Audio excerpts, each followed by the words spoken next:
Moi! Kiekkokoulu. Eli kaikki mitä vanhemman pitäisi tietää ennen ensimmäistä kiekkokoulua.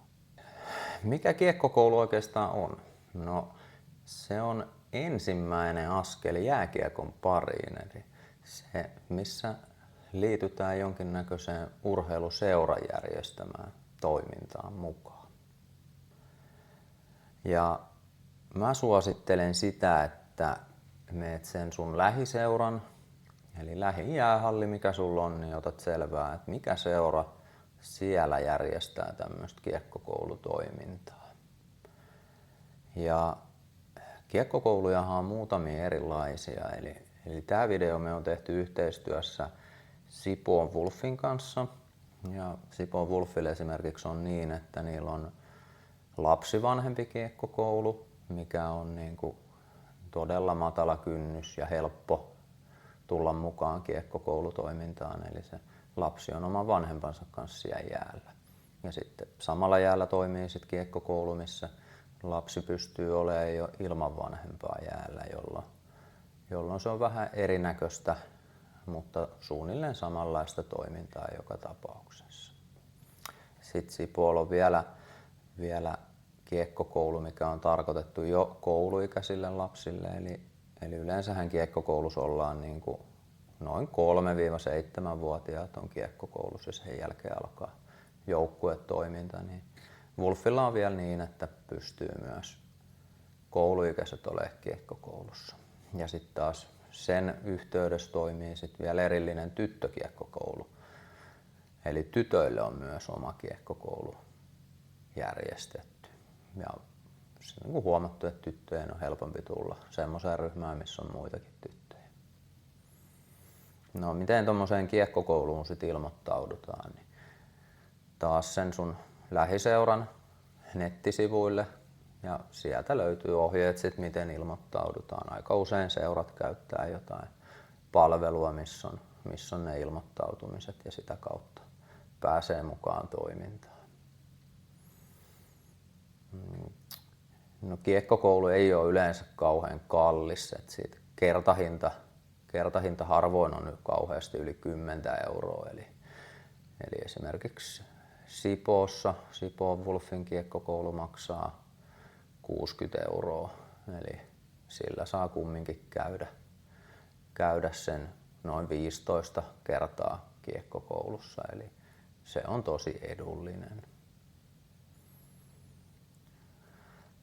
Tosissaan lapsen ikä, niin mä suosittelen, että semmonen 3-4-vuotias on yleensä, ne on nuorimpia mitkä on kiekkokoulussa, mutta se tosi paljon riippuu tietysti siitä lapsesta, että millainen se on ja kuinka se pystyy toimimaan tuommoisessa ryhmässä. Et lapset on kumminkin vähän eri lähtökohdista monta kertaa, että osa on heti päiväkodissa ja osa on sitten pitempään kotona vanhempien kanssa, niin te itse tiedätte parhaiten siitä omasta lapsesta, että koska se on valmis kiekkokouluun. Ja aika usein saa käydä vielä vaikka yhden kerran kokeilemassa kiekkokouluun ennen kuin siihen millään tavalla sitoutuu.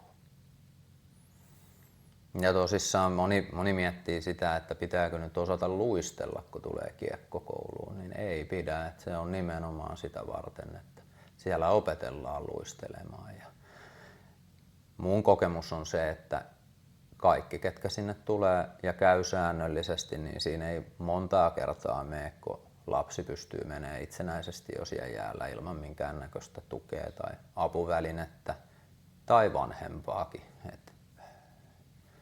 Itse on antanut semmoisen takuun, että jos kiekkokoulu alkaa tässä syyskuussa, niin jouluun mennessä kyllä kaikki menee omin voimin siellä jäällä.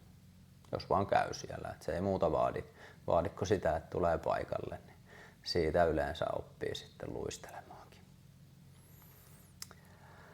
No varmaan varusteet mietityttää paljon myös, että mitäs varusteita kiekkokouluun tarvitaan. Niin minimivarustus on luistimet, kypärä tämmöisellä kasvosuojuksella, eli pitää olla tämmöinen kasvosuojus siinä kypärässä. Tosissaan jääkiekkoluistimet näyttää tältä. Ja ne on tärkeää olisi terottaa ennen ensimmäistä kertaa. Et se jää voi hyvinkin olla aika liukas, jos näitä ei ole terotettu, niin kannattaa terottaa luistimet ennen ekaa kertaa. Sitten kaulasuoja, se näyttää tältä. Ja tässä kun tämmöistä hommaa, niin kannattaa katsoa, että se on tätä lasten kokoa, eli silloin se on lapsille sopiva, niin se ei hölsky siinä kaulassa. Ja sitten hanskat. Hanskat voi olla joku jääkiekkohanskat tai sitten ihan jotkut talvirukkasetkin käy, mutta yleensä nämä vähän suojaa paremmin nämä jääkiekkohanskat, niin se voi olla vähän mukavampi näiden kanssa. Ja aika usein tarvitaan maila. Eli jääkiekkomaila näyttää tältä ja siinä selvii kiekkokoulun aikana sitten se, että onko lefti vai raitti. Eli tarkoitetaan sitä, että onko vasen käsi alhaalla vai oikea käsi alhaalla. Ja itekin ostin vääränkätisen mailan omalle lapselle. Mä olin aivan varma pihapeleissä, että se on raitti, mutta sehän olikin sitten lefti. Mutta siinä se selviää. Sitten ehkä vanhemmille muutama vinkki siihen ekaan kiekkokoulukertaan, niin kannattaa käydä siellä jäähallilla ennen sitä ensimmäistä kertaa vähän katsomassa, että millainen paikka se on, mistä löytyy se paikka varmaankin mihin ilmoittaudutaan, mistä löytyy pukuhuone ja miltä se näyttää se jäähalli. Eli sille lapselle kannattaa näyttää, että mihin hän on sitten menossa. Niin se on aika paljon helpompi, kun se lapsi tietää sen, että tämmöiseen paikkaan olen menossa nyt. Ja sitten kannattaa vähän valmistaa, että siellä on myös muitakin. Ja sitten vanhemman kannattaa myös selvittää se, että oliko tämä nyt semmoinen kiekkokoulu, mihin ne vanhemmat voi tulla mukaan sinne jäälle vai ei. Ja sitten kannattaa vähän selvittää sitä, että mihin se seura ohjeistaa ne vanhemmat. Että ohjeistaako se siihen vaihtoaitioon vai ohjeistaako sen vanhemmat katsomoon. Niin sitten ei tule turhia hämmennyksiä siinä, että missä niiden vanhempien pitäisi siellä olla. Koska osa seuroista haluaa, että vanhemmat on katsomossa ja osalle on ihan ok, että ne on vaihtoaitiossa. Jäähallit on vähän erilaisia, niin se myös vaikuttaa siihen, että pääseekö siitä katsomosta niin kuin nopeasti siihen vaihtoaitioon, koska aika usein tai joka kiekkokoulussa ainakin itsellä on semmoinen tapa, että lapset käy juomassa, niin sitten tulee moikattua vanhemmatkin samalla ja ei tunnu siltä, että onko mä nyt yksin täällä kiekkokoulussa. No miksi kannattaisi sitten aloittaa kiekkokoulu?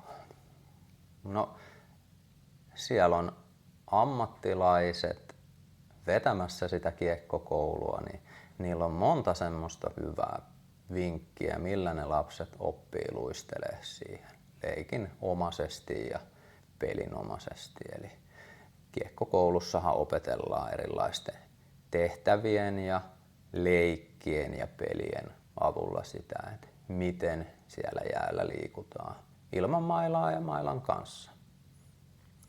Niin mä suosittelen ainakin, että tämmöinen kiekkokoulu on erittäin hyvä tapa lapselle oppia luistelemaan ja tutustua lajiin nimeltä jääkiekko.